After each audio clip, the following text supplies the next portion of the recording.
All right, the common ion effect, page 620 in Glencoe Chemistry Matter and Change textbook. So what is the common ion effect and how does it affect solubility? Well, the solubility of a compound can be affected by the presence of common ions. All right, so solubility is affected by the presence of common ions. So like I say, if we're talking about something like, lead to chloride, okay? And this is dissolving, okay, into lead ions plus 2 Cl minus ions. And let's say that you introduce, or in the solution that this is dissolving in, let's say that we have something like KCl in there. Oh, and KCl is actually splitting up into K plus Cl minus. And boom, we have a situation where we have common ions. Okay, so what's going to happen there? Well, the solubility of PbCl2 is going to be affected if there are more of these chloride ions in solution already. So think about this. If four girls and 4 guys are going into a restaurant or something like that, and of course there's limitations on things now in this year, right? We've got restrictions and stuff on how many people can gather and be at a table. And let's just say that only 8 people are allowed in this tiny little restaurant. There's 4 boys, 4 girls, and you guys are about to go in together, but you realize that there are already 2 guys in there already. And so if a total only 8 people are allowed, well, that's going to affect your group, isn't it? So that means that only 6 of you are going to be able to go in. And if we further disaggregate that, it can only be 4 guys and 4 girls. Well, then 2 of the guys in your group are going to have to wait outside, right? So that's going to affect your, quote, solubility, okay, in that sort of case. So there's already a group of chloride ions in there. Okay. So how does it work? Well, just like your group of friends couldn't all go into the restaurant, right? Not all of this PbCl2 is going to be able to dissolve to its maximum, all right? The chloride ions are going to affect that. And so some of this is going to remain solid. Or think about this. If we add more product, or quote, product, then equilibrium will shift left to the reactant side, which gives us more solid. So that's what I explained here in the next point. In an equilibrium situation, if the concentrations of any product is increased, then the equilibrium shifts to the reactants. And that's from Le Chatelier, okay? Likewise, if the concentration of an ion is increased at phase equilibrium, then more of the reactant solid will form. Okay? So we know about Le Chatelier. If a concentration of an ion is increased, then more of the reactant or the solid in that phase equilibrium will form. And if we have more solid in solution, that means lower solubility. More solid means lower solubility. Or let's say your group of 8 friends goes into the restaurant, there's nobody in there, all of you have gotten in there, and there's 4 and 4, and you guys are all in there, and then let's say there's 2 more girls that come along, and the owner knows these girls and doesn't want to make them sit out, and so what happens is these girls are going to come into the restaurant, and he's going to ask 2 of your girls in your group to leave. Well, maybe the guys don't like that so much, and they say, well, if you guys have to go, we'll go too. And so then you have 2 girls from your group and 2 guys from your group leave the restaurant. That's exactly like what's happening, okay? These 2 girls are kind of kicking out 2 other girls, but the guys are going to go with the girls. So there's a group of 4, and that's just the same as this, okay? The ions are in groups here, and so if some of the chlorine gets kicked out, well, some of the lead's going to go with it and go out of the restaurant over here, if that makes sense. So that's exactly what's happening, okay? The presence of a common ion will decrease solubility. So the presence of a common ion will decrease the solubility. So we will revisit the ice chart concept for common ion calculations when calculating solubility. So we're gonna use ice charts here again. We haven't used ice charts much for solubility, but we sort of have used the concept still, okay? Now, this is from your textbook. And there's a bit of a catch to this one, okay? Now, just give me, this is on page 621. Okay, so this is an example from the textbook here. There's a couple snags to this one. There's a couple layers of complexity here, but I think you guys would be able to handle this. So let's go over this example. Again, Glencoe Matter and Change on page 621. And this is the ice chart. Okay, let me just explain this ice chart here first, right? So up here we sort of have we have the solid of CuCO3, so copper 2 carbonate, and it's dissolving to Cu2 plus ions and carbonate ions. Okay. Now, initially, if there was no common ion, both of these would be 0 to begin with, right? And you would add, X or S or whatever according to the balanced equation there. Now, this is the case where we actually have some of this ion already in solution. So we're actually starting off with a little bit of carbonate ion. So you can see how the ice chart would be probably helpful here.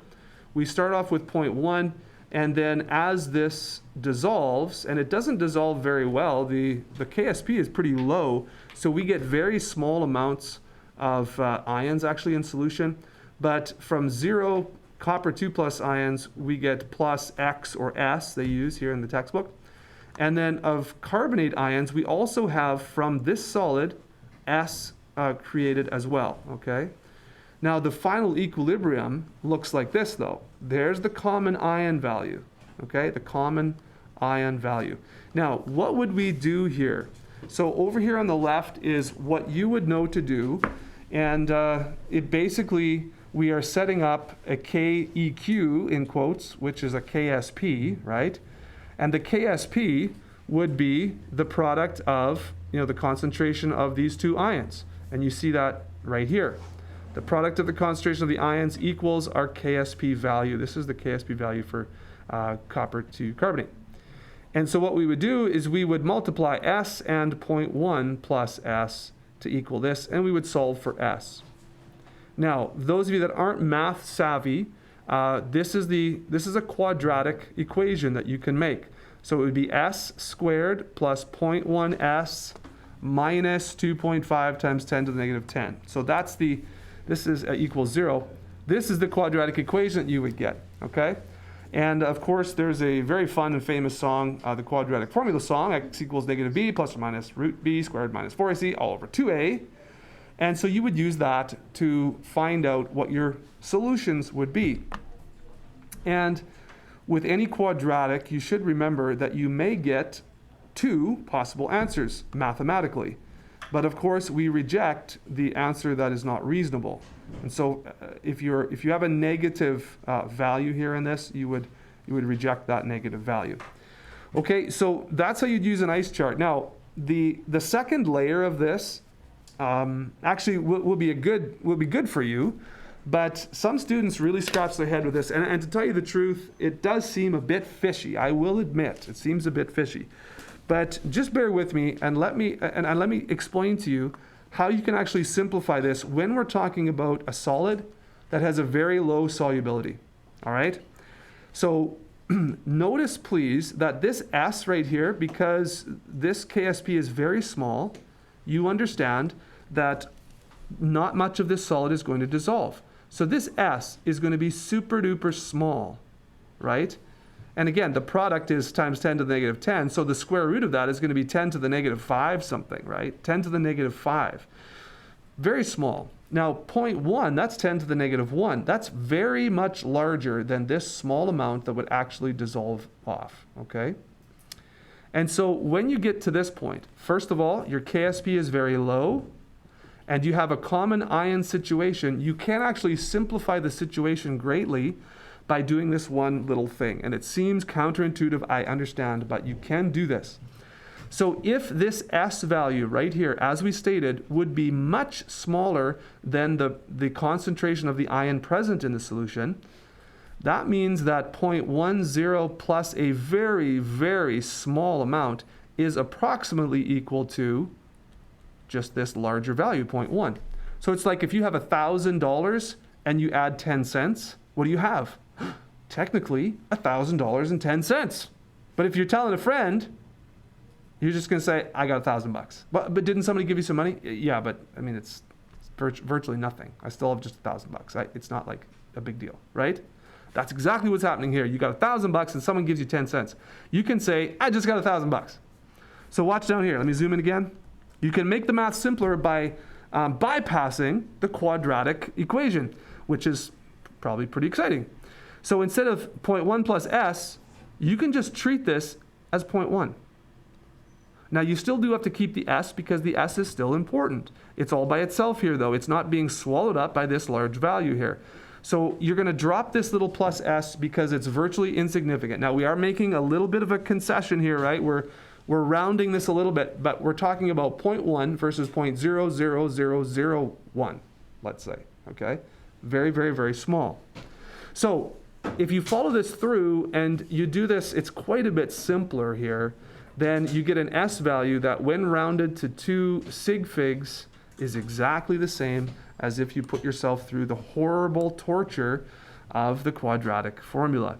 So you see how this virtually, when we round it, it's the same. Okay, so what have we learned in this little mini lesson here today? The common ion effect. Solubility is affected in the presence of a common ion, an ion that is common to the ions that exist in this compound. And so how do you figure that out and how the solubility changes? Well, you can figure that out by doing your ice chart. And your initial condition would be the concentration. And remember, it's got to be concentration. So if you're given moles and a certain amount of liters, you have to find concentration first and use that value and so on. But you can solve for the solubility here. Now the S, notice the S here, it's a 1-to-1. So this concentration of this ion is the same as the solubility for the solid. And again, we did cover this in yesterday's lesson, but this may be a little tricky. Okay, I want you to write down this question right now. You've got a few minutes here. I want you to put into practice what we just learned here. And here is your question. Apply the strategy. Calculate the molar solubility of lead 2 fluoride. Okay, writing this down? Writing this down? Yep. In a 0.2 molar lead nitrate solution.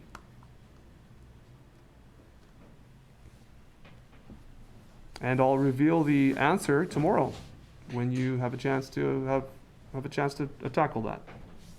And for those of you watching the video, I'll show you in a few seconds.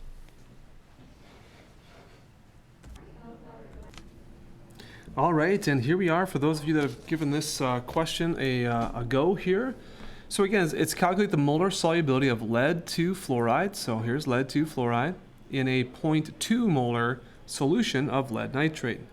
So we have 0.2 moles per liter of lead nitrate, and that's going to produce 0.2 moles of lead 2 plus ion. Okay, very soluble, so it's going to completely dissociate. It's barely even in equilibrium, right? It almost goes just all the way this way. That's we can kind of assume with a large KSP, really. Okay, so there's a little bit of phase equilibrium here, but this is pretty much all gone, right? And this is what's created over on this side. So we have this already for the Pb 2 plus ion. So I'm going to put that right here in the ice chart. Okay, so initially I have 0.2. Now remember 0.2, this is very insoluble. So these x's are going to be super small compared to 0.2. We see that the KSP is like negative 10 to the negative 8. So this x is going to be really, really small. In comparison to 0.2. Now I did fast forward a little bit here as you can see, but as we fill in our ice chart, here's the phase equilibrium expression for the lead now.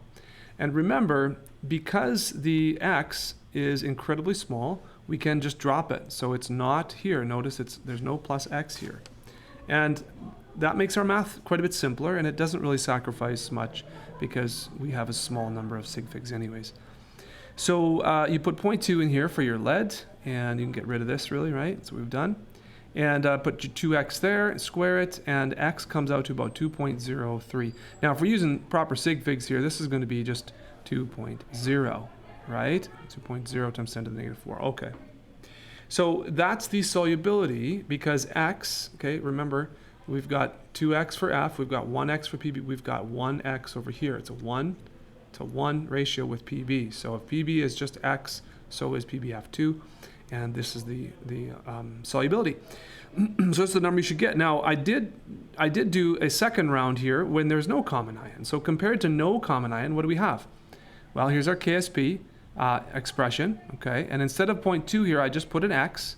So this is going to dissociate naturally to 1x and 2x. Put this into the KSP expression.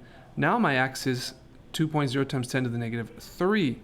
So notice that 2.0 times 10 to the negative 4 is smaller than 10 to the negative 3. So solubility is here greater without a common ion present. All right?